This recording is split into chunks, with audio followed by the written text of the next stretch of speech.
ሰላም እንዴት አላችሁ? የኢትዮ ታይምስ ቤተሰቦቻችን ለሰዓቱ የተመረጡ አዳዲስ መረጃዎችን ይዘንላችሁ ቀርበናል። ከመረጃዎቻችን መካከል ጠቅላይ ሚኒስትር ዶክተር አብይ አህመድ ህወሓት ጦርነት እየቀሰቀሰ ነው ሲሉ ተናግረዋል። ጠቅላይ ሚኒስትር አብይ አህመድ በትግራይ ወቅታዊ ጉዳይ ላይ በትግረኛ ቋንቋ በሰጡት ቃለ መጠይቅ ህወሓት ለጦርነት እየተዘጋጀ መሆኑን ገልጸዋል።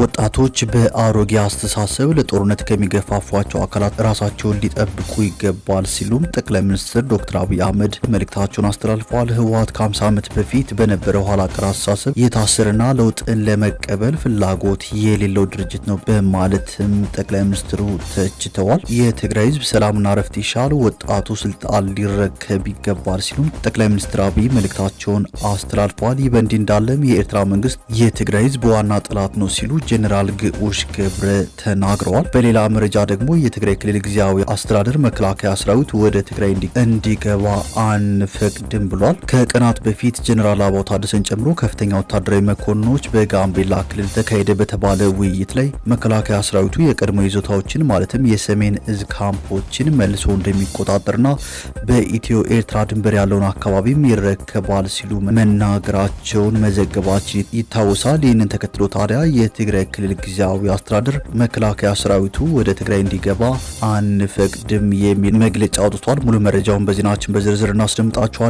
ከዚህ መረጃ በተጨማሪ የአማራ ብሔራዊ ንቅናቄ አብን ወልቃይትና ራያን አስመልክቶ ያወጣውን መግለጫ በተመለከተ ሞት ለአሜሪካና ሞት ለእስራኤል እያሉ ሲጮሁ የነበሩት እነዚህ አገዛዞች አሁን ከአሜሪካና ከእስራኤል ሞት ተበርክቶላቸዋል ሲሉ የአሜሪካ መከላከያ ሚኒስትር መናገራቸውን፣ ኢራን ለእያንዳንዱ ወታደራዊ አዛዥ ቢያንስ 3 ተተኪዎችን እንደመደበች መሰማቱ፣ ከአማራ ከትግራይና ከኦሮሞ ጥያቄ ጀርባ ሆነው ሀገር ለማፍረስ የሚሰሩ የዘመኑ ባንዳዎች አሉ ሲሉ ፊልድ ማርሻል ብርሃኑ ጁላ መኮንናቸውን፣ እንዲሁም ሱዳን ኢትዮጵያን እንደወቀሰች መሰማቱና ሌሎችን በዝርዝር የምንመለከታቸው መረጃዎች ይዘንላችሁ ቀርበናል። ዝርዝር መረጃዎችን ለማድመጥ ቻናላችንን ሰብስክራይብ በማድረግ የደወል ምልክቷን በመጫንና መረጃውን ለብዙዎች እንዲዳረስ ላይክ በማድረግ እስከ መጨረሻው አብራችሁን ቆዩ።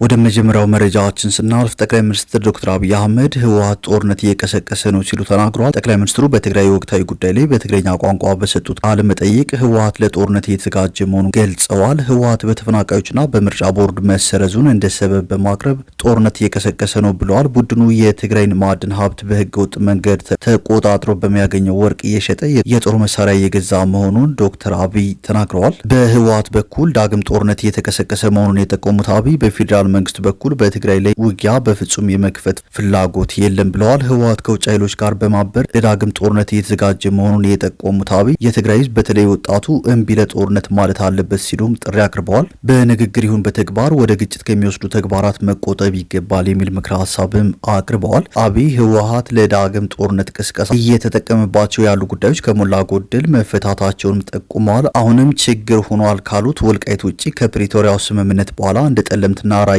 ባሉ አካባቢዎች ተፈናቃዮች ተመልሰዋል ሲሉም ዶክተር አብይ አህመድ ተናግረዋል። ዶክተር አብይ አህመድ በተጨማሪም የትግራይ ህዝብ ሰላምና ረፍት ይሻል፣ ወጣቱ ስልጣን ሊረከብ ይገባል ሲሉም መልእክታቸውን አስተላልፈዋል። ዶክተር አብይ በማስከተልም የትግራይ ህዝብ ከጦርነት ይልቅ ሰላምና ልማት ይገባዋል፣ ወጣቶች በአሮጌ አስተሳሰብ ለጦርነት ከሚገፋፏቸው አካላት ራሳቸውን ሊጠብቁ ይገባል፣ መንግስት በትግራይ ክልል ሰላም እንዲሰፍንና ዳግም ጦርነት እንዳይከሰት ጽኑ ፍላጎት አለው፣ ህወሓት ከ50 ዓመት በፊት በነበረው ኋላ ቀር አስተሳሰብ የታሰረና ለውጥን ለመቀበል ፍላጎት የሌለው ድርጅት ነውም ብለዋል። ህወሓት በአሮጌው መንገድ ለመጓዝ መሞከሩ ለግጭት ዳርጎታል። ቆሞ ቀሩ ኃይል ኢትዮጵያ ትፈርሳለች የሚል የተሳሳተ ስጋት በመዝራት የለውጡን ኃይል እንደ ጠላት ሲመለከት ቆይቷል በማለትም ጠቅላይ ሚኒስትሩ ተናግረዋል። በኢትዮጵያ የነበረው የተሳሳተ ትርክት ዜጎች በጥርጣሬ እንዲኖሩ አድርጓል። መንግስት የትግራይ ህዝብ ሰላም እንዲያገኝ ባንክ፣ መብራትና ቴሌኮም የመሳሰሉ አገልግሎቶችን በፍጥነት እንዲመለሱ አድርጓል በማለትም ዶክተር አብይ አህመድ ተናግረዋል። መንግስት ማንኛውንም የውጭ ኃይል ጣልቃ ገብነት አጥብቆ ይቃወማል፣ የአገር ሉዓላዊነት ለማስከበርም ይሰራል በማለትም ዶክተር አብይ ተናግረዋል። ይህ በእንዲህ እንዳለም የኤርትራ መንግስት የትግራይ ዋና ጠላት ነው ሲሉ ጄኔራል ግዑሽ ገብረ ተናግረዋል። የኤርትራ መንግስት የትግራይን ህዝብ የሚወድ ከሆነ በኃይል የያዛቸውን ግዛቶች በመልቀቅ በተግባር ያሳይ በማለትም ጄኔራል ግዑሽ ተናግረዋል። የካቲት 23 ቀን 2018 ዓ.ም ቲቢኤስ ከተባለ የቴሌቪዥን ጣቢያ ጋር ቆይታ ያደረጉት የቀድሞ የትግራይ ኃይሎች ከፍተኛ አመራር ብርጋዴር ጄኔራል ግዑሽ ገብረ የኤርትራ መንግስት እስካሁን ከ12 በላይ የኢትዮጵያ ትግራይ ክልል ግዛቶችን በኃይል ይዞ እንደሚገኝም ተናግረዋል። ህወሓት ከሻዕቢያ ጋር የፈጠረው ጽምዶ የተሰኘውን ግንኙነት አምርረው የተቹት ጄኔራል ግዑሽ ግንኙነቱ አፍራሽ የማይረባ የትግራይ ህዝብን ለዳግም ጦርነት የሚጥድ በማለትም ውድቅ አድርገውታል። ጄኔራል ግዑሽ ገብረ የሚገኙባቸው 4 ከፍተኛ የትግራይ ኃይል አመራሮች የካቲት 11 ቀን 2018 ዓ.ም ወደ አዲስ አበባ እንደገቡ ተገልጿል። ይህ በእንዲህ እንዳለም የትግራይ ክልል ጊዜያዊ አስተዳደር መከላከያ ሰራዊት ወደ ትግራይ እንዲገባ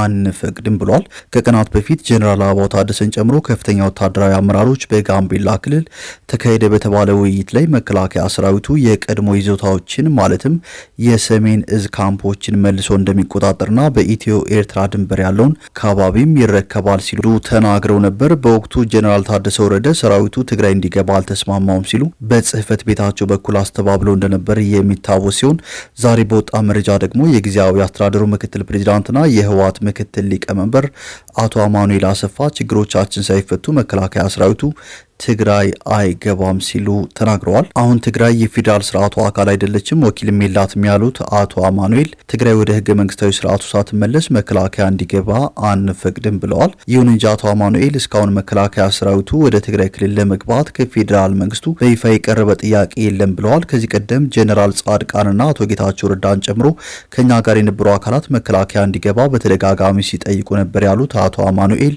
አሁን ላይ መከላከያ ሰራዊቱ ወደ ትግራይ እንዲገባ የቀረበ ጥያቄ ባይኖርም የቀይ ባህርን ለማስመለስ በሚደረገው ጥረት ላይ ተሳታፊ እንድንሆን ግን ጥያቄ ቀርቦልን ነበር ብለዋል። በቀይ ባህር ጉዳይ የፌዴራል መንግስቱ እያራመደ ያለውን ትርክት እንድናራምድ ነው የተጠየቅነው።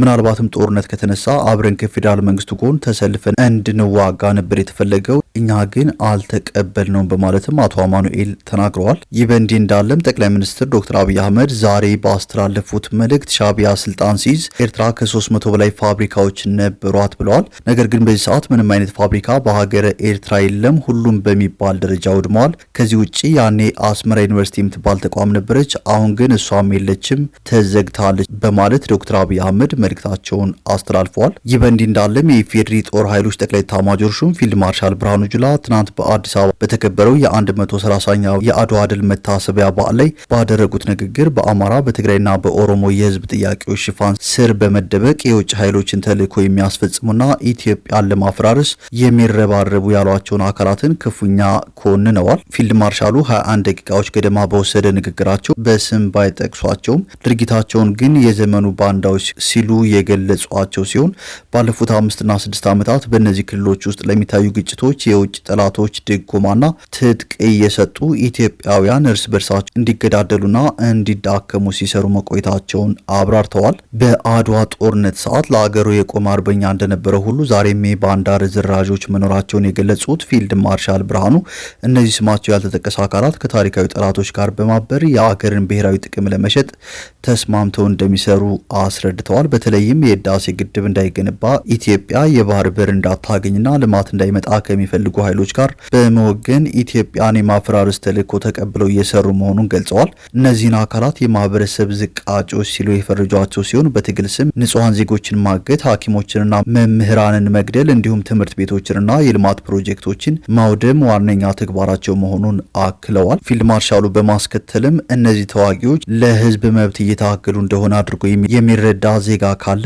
ኤርትራን የማስገንጠልና ኢትዮጵያን የባህር በር የማሳጣት ተመሳሳይ ታሪክ በአገሪቱ ላይ እንዲደገም የሚሰሩ ቅጥረኞች መሆናቸውን አለመረዳት ነው በማለትም በይነዋል። በሌላ መረጃ ደግሞ ሱዳን ኢትዮጵያን መውቀሷ ተሰምቷል። የሱዳን የውጭ ጉዳይ ሚኒስቴር ድሮኖች ከኢትዮጵያ ተነስተው በሱዳን ውስጥ ባሉ ኢላማዎች ላይ ጥቃት ሲፈጽም እንዳስተዋለ ገልጿል። የውጭ ጉዳይ ሚኒስቴሩ ኢትዮጵያን አስጠንቅቆ ሱዳን ሉዓላዊነቷንና የግዛት አንድነቷን የመጠበቅ መብቷን ትጠቀማለች ሲሉ ተናግረዋል። ይህ በእንዲህ እንዳለም የአማራ ብሔራዊ ንቅናቄ አብን ወልቃይትና ራያን በተመለከተ ከሰዓታት በፊት መግለጫ አውጥቷል። አብን በመግለጫው የአማራ ህዝብ መሰረታዊ ፖለቲካዊ፣ ማህበራዊ፣ ኢኮኖሚያዊና ባህላዊ ጥያቄ ጥያቄዎች በህጋዊና በሰላማዊ መንገድ እልባት እንዲያገኙ በቁርጠኝነት እየታገለ ያለ መሆኑን ገልጾ ፓርቲው አጽንኦት ሰጥቶ ከሚታገልባቸው የህዝብ ጥያቄዎች መካከል የወሰንና የማንነት ጥያቄ ቀዳሚው ነው ብሏል። አብን በመግለጫው የፌዴሬሽን ምክር ቤት በወልቃይትና ራያ በሰጠው ውሳኔ መሰረት የኢትዮጵያ ብሔራዊ ምርጫ ቦርድ በአካባቢዎች ምርጫ ማካሄድ በሚቻልበት ሁኔታ ላይ የፌዴሬሽን ምክር ቤት ውሳኔ ለማስፈጸም እንዳሳወቀ ገልጾ ሆኖም ይህንን ውሳኔ ተከትሎ ስምረት የተባለ የትግራይ ፓርቲ ለፌዴራል ከፍተኛ ፍርድ ቤት በየካቲት 18 ቀን 2018 ዓ.ም በተጻፈ ክስ በማቅረቡ ውሳኔው ለጊዜው እንዲታገድና ተከሳሽ መልስ እንዲሰጥበት የታዘዘ መሆኑን አውቀናል ሲል አብን መግለጫ አውጥቷል። አብን በማስከተልም በፍርድ ቤቱ ክርክር ጣልቃ ገብተን እንድንከራከር ለተከበረው ፍርድ ቤት የጣልቃ ገብነት አቤቱታ በዛሬው ዕለት የካቲት 4 ቀን 2018 ዓ.ም ያቀረበ መሆኑን ገልጾ በቀጣይም በጉዳዩ ላይ ያሉ መረጃዎችን እየተከታተለ ለህዝቡ ብሎም ስለ ፍትህ ለሚገዳቸው ደጋፊ ኢትዮጵያውያኖች ሁሉ የምናሳውቅ መሆኑን በአክብሮት እንገልጻለን ሲል የአማራ ብሔራዊ ንቅናቄ አብን መግለጫ አውጥቷል። ወደ ቀጣዩ መረጃችን ስናልፍ ሞት ለአሜሪካና ሞት ለእስራኤል እያሉ ሲጮሁ የነበሩት እነዚያ አገዛዞች አሁን ከአሜሪካና ከእስራኤል ሞት ተበርክቶላቸዋል ሲሉ የአሜሪካ መከላከያ ሚኒስቴር ገልጸዋል። አሜሪካ በየትኛውም የምድር ክፍል ዜጎቿን የሚገድሉ የሚያስፈራሩ ካሉ እነዛ አካላት ሞት እንደሚጠብቃቸው አስጠንቅቃለች። አሜሪካውያን ላይ ጥቃት የሚሰነዝሩ የሚያስቡ የሚያስፈራሩ አካላት የትም ቢሆኑ ተለይተው እንደሚገደሉ ገልጻለች። የኢራንን መንግስት እብድ አገዛዝ በማለትም ገልጻ ኒውክሌር እንዳይኖራቸው ጥብቅ ቁጥጥር እንደሚደረግ አሳውቃለች። አሜሪካውያንን ከገደላቸው አሜሪካውያንን ካስፈራራችሁ የትኛውም የምድር ክፍል ሆኑ ያለምንም ይቅርታና ያለምንም ማቅማማት አድነን እንይዛቸዋለን፣ እንገድላቸዋለን በማለትም የመከላከያ ሚኒስትሩ ገልጸዋል። ፕሬዚዳንት ዶናልድ ትራምፕ ወጥ አቋም አላቸው። እንደ ኢራን ያሉ በሃይማኖታዊ ቅዠት የታወሩ እብድ አገዛዞች የኒውክሌር ጦር መሳሪያ ሊኖራቸው አይገባም፣ ይሄ ግልጽ የሆነ አመክንዮ ነው በማለትም ሚኒስትሩ ገልጸዋል። ብዙዎች ይህንን ተናግረዋል። ነገር ግን በተግባር ለመፈጸም ድፍረት ይጠይቃል። የእኛ ፕሬዚዳንት ደግሞ ያ ድፍረት አላቸው በማለትም ለዶናልድ ትራምፕ ድርጊት ድጋፋቸውን አሳይተዋል። የመከላከያ ሚኒስትር ፒት ሄግሴት በመጨረሻ ሞት ለአሜሪካና ሞት ለእስራኤል እያሉ ሲጮሁ የነበሩት እነዚህ አገዛዞች አሁን ከአሜሪካና ከእስራኤል ሞት ተበርክቶላቸው በማለትም ገልጸዋል። ይህ በእንዲህ እንዳለም እስራኤል በኢራን መንገዶችና በካሜኔ ቤት ዙሪያ የሚገኙትን የትራፊክና የደህንነት ካሜራዎችን ጠልፋ የኢራንን ባለስልጣናት እንቅስቃሴ ለዓመታት ትከታተል እንደነበር የፋይናንሻል ታይምስ የምርመራ ዘገባ አዲስ መረጃ ይዞ ወጥቷል። እስራኤል የኢራን መሪዎች የት እንደሚሄዱ፣ መቼ እንደሚንቀሳቀሱና ከማን ጋር እንደሚገናኙ በእነዚህ ካሜራ ትከታተል ነበር ሲል ዘገባው ጠቅሷል። በመጨረሻም ባሳለፍነው ቅዳሜ በተፈጸመ ጥቃት 50 የሚሆኑ መሪዎችን ለመግደል እንደተጠቀመችበት ተጠቅሷል። ይህ ሁኔታ ሳይበር ሴኩሪቲ የጦርነት ዋነኛ መሳሪያ መሆኑን ያስገነዝባልም ተብሏል። ይህ በእንዲህ እንዳለም በአሁኑ ሰዓት ኢራን ለእያንዳንዱ ወታደራዊ አዛዥ ቢያንስ 3 ተተኪዎችን እንደመደበች ተሰምቷል።